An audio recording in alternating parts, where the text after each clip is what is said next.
जब भारत अपना बिखरा था तब चंद्रगुप्त ने अखंड किया, फिर अपनी कलम के दम पे उसे भीमराव ने बुलंद किया। जब भारत अपना बिखरा था तब चंद्रगुप्त ने अखंड किया, फिर अपनी कलम के दम पे उसे भीमराव ने बुलंद किया। उस देश के कुर्सी पे अब तो ऐसा ठग है बैठा, उस देश के कुर्सी पे अब तो ऐसा ठग है बैठा, जो देश को ऐसे बेच रहा कि नाम पड़ा विक्रेता। वो चाय बेचते बेचते अब बन गया देश विक्रेता। आया देश विक्रेता, देखो आया देश विक्रेता, आया देश विक्रेता, देखो आया देश विक्रेता।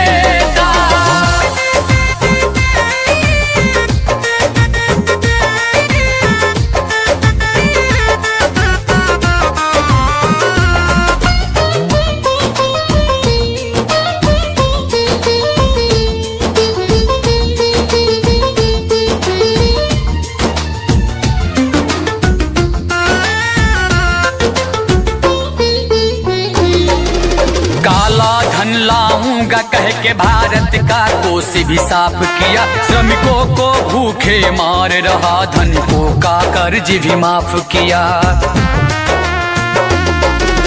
काला धन लाऊंगा कह के भारत का कोष भी साफ किया, श्रमिकों को भूखे मार रहा, धनिकों का कर्ज भी माफ किया, धनिकों का कर्ज भी माफ किया, धनिकों का कर्ज भी माफ किया।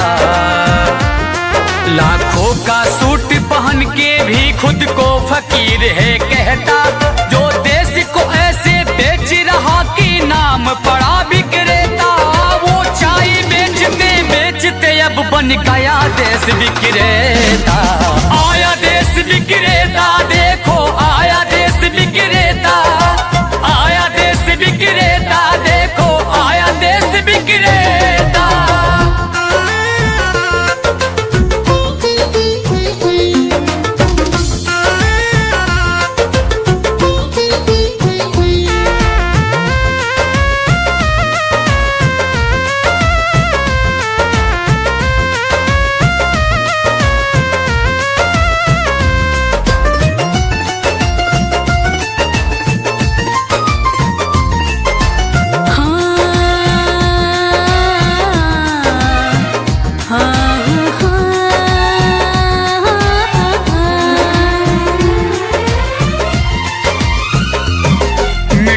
तो उसके जूते का कैसा है स्वाद बताती है, जब जब चुनाव हो तब उसको माँ की याद आती है। मीडिया तो उसके जूते का कैसा है स्वाद बताती है, जब जब चुनाव हो तब उसको माँ की याद आती है, माँ की याद आती है, माँ की याद आती है। किसी का संग दिल पति है तो वो किसी का मतलबी बेटा, जो देश को ऐसे बेच रहा कि नाम पड़ा विक्रेता। वो चाय बेचते बेचते अब बन गया देश विक्रेता। आया देश विक्रेता, देखो आया देश विक्रेता, आया देश विक्रेता, देखो आया देश विक्रेता। जब भारत अपना बिखरा था तब चंद्रगुप्त ने अखंड किया, फिर अपनी कलम के दम पे उसे भीमराव ने बुलंद किया।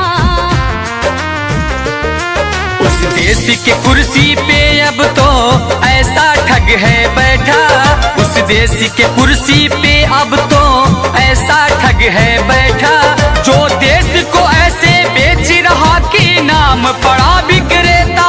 वो चाय बेचते बेचते अब बन गया देश विक्रेता।